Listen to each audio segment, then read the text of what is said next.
안녕하세요. 더원서울안과 원장 김태준입니다. 저는 더원서울안과에서 주로 시신경 질환인 녹내장을 담당하고 있습니다.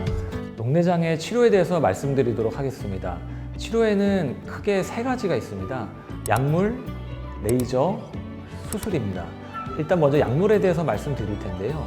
약물 하면은 흔히 이제 환자분들께서는 먹는 약을 주로 생각하십니다. 그렇지만 녹내장에서는 주로 안약을 쓰게 됩니다. 안압을 낮추는 안약을 매일매일 점안을 해야 되는데요. 대개 약물들은 하루에 2번 내지 1번 정도 점안하게 됩니다. 그 약물의 성분은 크게 4가지가 있습니다. 알파 작동제, 베타 차단제, 탄산 탈수요소 억제제, 프로스타글란딘 제제가 있는데요. 이 4개의 조합에 따라서 다양한 약물이 존재하게 됩니다. 일단 알파 작동제부터 말씀드리겠습니다.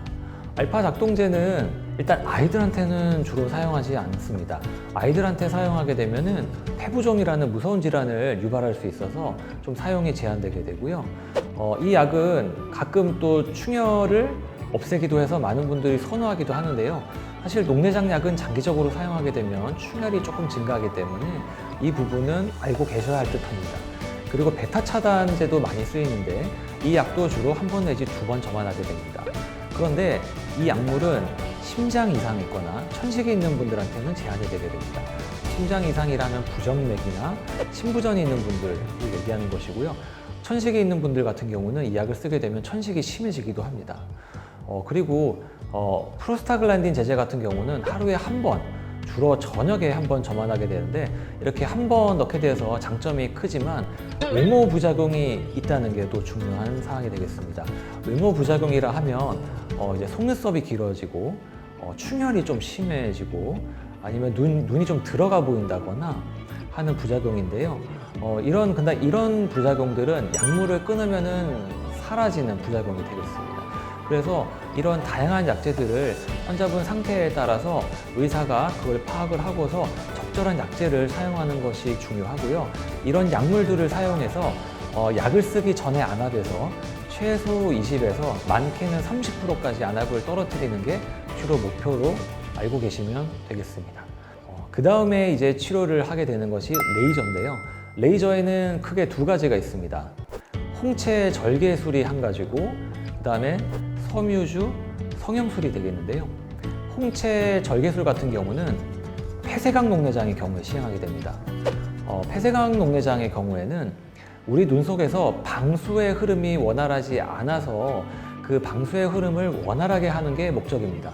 그래서 주로 홍채의 위쪽 부분에 조그맣게 레이저로 구멍을 뚫게 되는데요. 위쪽에 뚫는 이유는 윗 눈꺼풀에 가려서 그 구멍에 의해서 눈부심이 생기지 않도록 해주는 목적으로 홍채 위쪽에 아주 조그맣게 구멍을 뚫게 됩니다. 그리고 이제 다른 또 레이저 치료 중에 하나인 레이저 섬유주 성형술 같은 경우에는요, 우리 눈 속에서 이제 방수가 빠져나가는 구조물의 역할이 떨어져서 안압 조절이 잘 안 될 때 쓰게 됩니다. 안압 조절이 잘 안 된다거나 아니면 약물의 부작용이 있어서 약을 좀 원활하게 편하게 쓸 수 없는 분들한테 쓸 수 있는데요.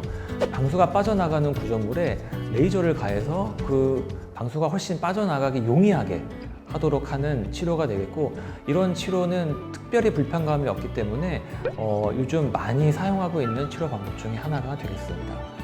그리고 이제 마지막에 수술입니다. 사실 수술하면은 많은 분들이 갖고 있는 개념이 질환이 완치되는 것이 아닌가라고 생각하실 텐데요. 사실 수술을 하신다고 해서 녹내장이 좋아지지는 않습니다. 단지 안압을 좀 더 낮추기 위한 불가피한 방법일 뿐입니다.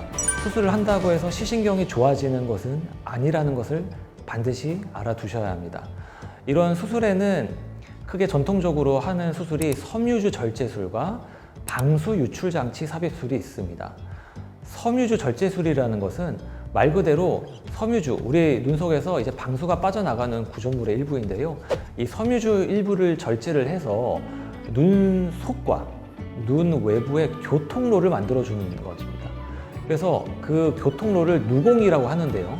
그 누공을 만들어줘서 우리 눈 속의 방수가 원활하게 빨리 빠져나가서 우리 눈 속의 압력을 잘 낮춰줄 수 있도록 하는 수술이 되겠습니다. 그리고 이와 다르게 방수 유출 장치 삽입술은 그렇게 눈 속과 외부를 교통로를 만들 게 아니라 아예 방수 유출 장치를 눈 겉에다가 다는 것입니다. 관을 삽입을 해서 아예 방수가 원활하게 빠져나가는 관을 삽입을 해서 하는 수술이 되겠고요.